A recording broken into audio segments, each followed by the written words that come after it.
ഉന്നത നീതിപീഠത്തിലെ അംഗം സ്വാധീനിക്കാൻ ശ്രമിച്ചുവെന്ന് ആരോപിച്ച് കമ്പനി നിയമ അപ്പലേറ്റ് ട്രിബ്യൂണൽ അംഗം കേസ് കേൾക്കുന്നതിൽ നിന്ന് പിന്മാറി. ചെന്നൈ ജുഡീഷ്യൽ അംഗമായ ജസ്റ്റിസ് ശരത് കുമാർ ശർമ്മയാണ് കേസ് കേൾക്കുന്നതിൽ നിന്ന് ഒഴിവായത്. ഒരു കക്ഷിക്ക് വേണ്ടി ഉന്നത നീതിപീഠത്തിലെ ബഹുമാന്യ അംഗങ്ങളിൽ ഒരാൾ സമീപിച്ചുവെന്നാണ് ഉത്തരവിൽ രേഖപ്പെടുത്തിയത്. അതുകൊണ്ടാണ് കേസിൽ നിന്ന് പിന്മാറിയത്. പി ബസന്ത് വിവരങ്ങളുമായി ചേരുന്നുണ്ട്. ബസന്ത്, ഗുരുതരമായ ആരോപണമാണ്. ഇനി ഇതെങ്ങനെയാണ് മുന്നോട്ട് പോവുക? ചെന്നൈയിലെ NCLAT, അതായത് നാഷണൽ കമ്പനി ലോ അപ്പലേറ്റ് ട്രിബ്യൂണലിലെ ജുഡീഷ്യൽ അംഗമായ ജസ്റ്റിസ് ശരത് കുമാർ ശർമ്മയാണ് ഒരു കേസ് കേൾക്കുന്നതിൽ നിന്നും ഒഴിവായത്.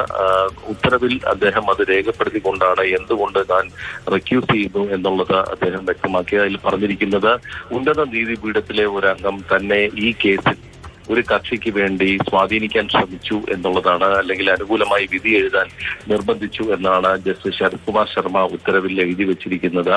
അത് ഒരു അപ്പീലായിരുന്നു, അതായത് ഒരു ഇൻസോൾവൻസി കേസിലെ ഒരു അപ്പീലായിരുന്നു. അട്ലൂരു ശ്രീനിവാസുലു റെഡ്ഡി ആണ് ഇതിലെ ഒരു കക്ഷി. അതായത് KLSR ഇൻഫ്രാടെക് ലിമിറ്റഡിന്റെ ഡയറക്ടറായിരുന്നു, സസ്പെൻഡ് ചെയ്യപ്പെട്ട ആളാണ്.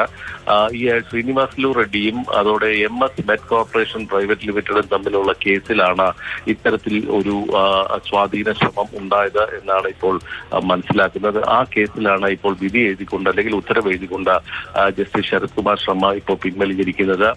Most revered member of the higher judiciary എന്ന് മാത്രമാണ് എഴുതിയിട്ടുള്ളത്. ടു ഇൻഫ്ലുവൻസ് ദ വേർഡിക്ട് എന്നുള്ളതാണ് അദ്ദേഹം പറഞ്ഞിരിക്കുന്നത്. ഏതായാലും കേസ് കേൾക്കുന്നതിൽ നിന്നും ഇപ്പോൾ ജുഡീഷ്യൽ അംഗം പിന്മാറിയിട്ടുണ്ട്. NCLAT ചെയർമാന് ഈ കേസ് സമർപ്പിച്ചിട്ടുണ്ട്. മറ്റൊരു ബെഞ്ചിലേക്ക് കേസ് മാറും. ശരി, ബസന്താണ് വിവരങ്ങൾ നൽകിയത്.